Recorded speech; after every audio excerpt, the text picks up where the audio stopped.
ಈಗಾಗಲೇ ಸಮಯದ ಅಭಾವ ಇರೋದ್ರಿಂದ ನನಗೆ ಸಂದೇಶ ಬಂದಿದೆ, ನಾನು ನಿಲ್ಲಿಸಬೇಕು.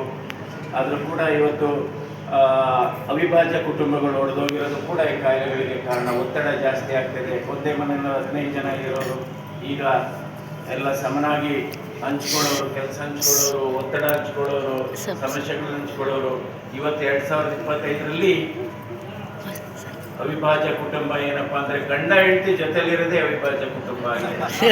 ಅದರಿಂದ ಒತ್ತಡ ಅನ್ನೋದು ಬಹಳ ಜಾಸ್ತಿ. ಒತ್ತಡ ಅನ್ನೋದು ಒಂದು ಹೊಸ ಧೂಮಪಾನ, ಒತ್ತಡ ಅನ್ನೋದು ಒಂದು ಹೊಸ ತಂಬಾಕು. ಇವೆಲ್ಲ ನಮ್ಮ ಹೃದಯದ ಆರೋಗ್ಯವನ್ನು ನಾವು ಚೆನ್ನಾಗಿ ಇಟ್ಕೋಬೇಕಾದ್ರೆ 5 ಅಂಶಗಳನ್ನು ನಾವು ಆದಷ್ಟು ಕಡಿಮೆ ಇಟ್ಕೋಬೇಕು.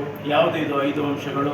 ಒಂದು ಬ್ಲಡ್ ಪ್ರೆಷರು, ಇನ್ನೊಂದು ಬ್ಲಡ್ ಶುಗರು, ಇನ್ನೊಂದು ಬ್ಲಡ್ ಕೊಲೆಸ್ಟ್ರಾಲು, 4ನೇದು ಶರೀರದ ತೂಕ ಮತ್ತು ಸೊಂಟದ ಸುತ್ತೊಳತೆ, 5ನೇದು ಬಹಳ ಮುಖ್ಯವಾದದ್ದು ಅತಿಯಾಸೆ.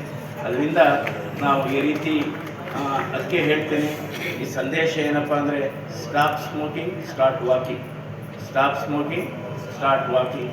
ಸೊ ಅದು ಮಾಡಿದರೆ ಬಹಳ ಅನುಕೂಲ ಆಗುತ್ತೆ. ಈ ಪರಿಸರದಲ್ಲಿ ಸುಮಾರು 12 ಜನ ವೈದ್ಯರುಗಳಿದ್ದಾರೆ, ಔಷಧ ಅಲ್ಲದ ಔಷಧಿಗಳಿದ್ದಾವೆ, ಅಥವಾ ವೈದ್ಯರಲ್ಲದ ವೈದ್ಯರಿದ್ದಾರೆ.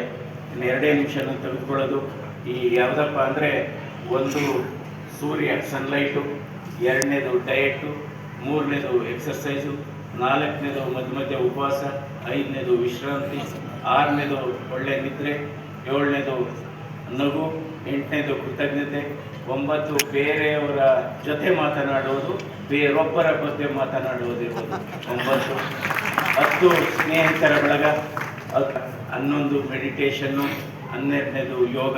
ಇದನ್ನೆಲ್ಲ ಅನುಸರಿಸಿದರೆ ಅಂದರೆ ಕೆಲವು ರೋಗಿಗಳಿದ್ದಾರೆ, ರೋಗ ಇಲ್ಲದ ರೋಗಿಗಳು ಕೂಡ ಇದ್ದಾರೆ. ಅವ್ರು ಯಾರಪ್ಪ ಅಂದರೆ ಬೇರೆಯವರ ಸಂತೋಷವನ್ನು ನೋಡಿ ಅಸೂಯೆ ಪಡುವವರು ಕೂಡ ರೋಗಿಗಳೇ. ಸೊ ಎಲ್ಲರಿಗೂ ಒಳ್ಳೆಯದಾಗಲಿ. ನಮಸ್ಕಾರ.